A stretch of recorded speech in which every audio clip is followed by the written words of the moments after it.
حضور صلی اللہ تعالیٰ علیہ وآلہ وسلم نے ارشاد فرمایا کہ جب کوئی شخص اپنے مسلمان بھائی کے لیے اس کے پس پشت دعا کرتا ہے تو وہ قبول ہوتی ہے۔ پس پشت اس کی غیر حاضری میں اپنے مسلمان بھائی کے لیے، حقیقی بھائی کے لیے یا اسلامی بھائی کے لیے اس کی غیر موجودگی میں بندہ مومن جب دعا کرتا ہے تو پیارے آقا صلی اللہ تعالیٰ علیہ وسلم ارشاد فرماتے ہیں اس کی وہ دعا قبول ہوتی ہے۔ یہ سنن ابن ماجہ شریف کی حدیث پاک ہے، مسند امام احمد بن حنبل کے اندر بھی موجود ہے۔ پھر حضور علیہ السلام فرماتے ہیں کہ جب بھی وہ اپنے بھائی کے لیے خیر کی دعا کرتا ہے تو اس کے پاس کھڑا فرشتہ آمین کہتا ہے۔ بندہ اپنے مسلمان بھائی کے لیے اس کی غیر موجودگی کے لیے دعا کر رہا ہے، اپنے بھائی کے لیے دعا کر رہا ہے، اسلامی بھائی کے لیے دعا کر رہا ہے، حقیقی بھائی کے لیے، اپنے کزن کے لیے، اپنے دوست کے لیے ہے مسلمان، اس کے لیے دعا کر رہا ہے، خیر کی دعا کرتا ہے، اللہ تعالیٰ اس دعا کرنے والے کے پاس اپنی بارگاہ سے ایک فرشتے کو بھیج دیتا ہے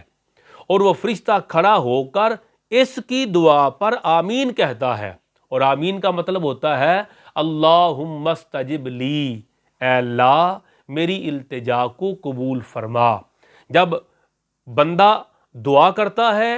اللہ کا فرشتہ آمین کہتا ہے، آمین کہہ کے پھر وہ فرشتہ جو اس بندے کے پاس آمین کہنے کے لیے آیا ہے، پھر وہ فرشتہ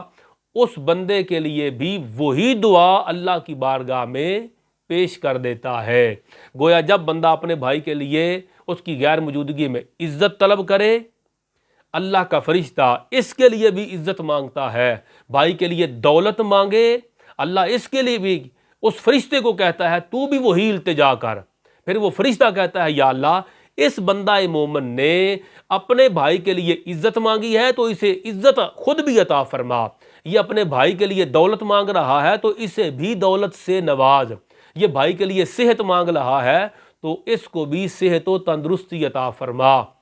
ایک مرتبہ میرے آقا علیہ السلام نے ارشاد فرمایا کہ اللہ رب العزت کی بارگاہ میں بے گناہ زبان کے ساتھ دعا مانگا کرو۔ عرض کی سرکار بے گناہ زبان کے ساتھ کیسے دعا مانگے؟ یعنی ہر بندے کی زبان سے کوئی نہ کوئی گناہ تو ہو ہی جاتا ہے، تو بے گناہ زبان کے ساتھ کیسے دعا کی جائے؟ پیارے آقا صلی اللہ تعالیٰ علیہ وسلم نے ارشاد فرمایا کہ تم اپنے بھائی کے لیے اس کے پس پشت دعا کرو۔ بھئی اپنے لیے تمہاری زبان گناہ گار ہے، تمہاری زبان اپنے بھائی کے لیے تو گناہ گار نہیں ہے،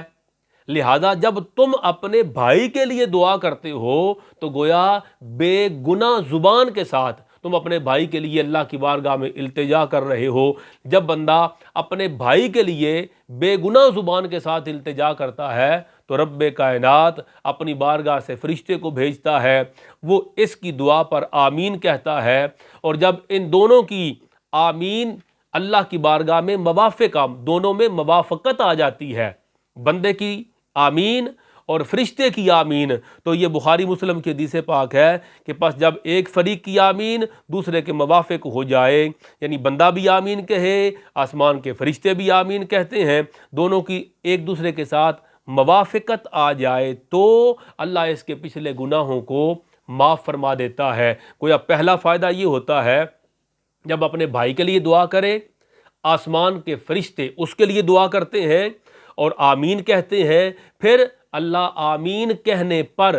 فرشتے کی آمین مل گئی تو رب کائنات اس کے گناہوں کو معاف فرما دیتے ہیں۔ حضور صلی اللہ تعالیٰ علیہ وسلم نے ارشاد فرمایا یہود تم سے کسی چیز پر اتنا حسد نہیں کرتے جتنا حسد وہ تم سے آمین کہنے پر کرتے ہیں، لہذا تم کثرت کے ساتھ آمین کہا کرو۔ اللہ رب العزت ہمیں اپنی بارگاہ میں دعاؤں اور التجاؤں کی توفیق عطا فرمائے اور ہمیں دعاؤں پر آمین کہنے والا بنائے اور ہماری التجاؤں کو اپنی بارگاہ میں شرف قبولیت عطا فرمائے۔ آمین یا الہ العالمین۔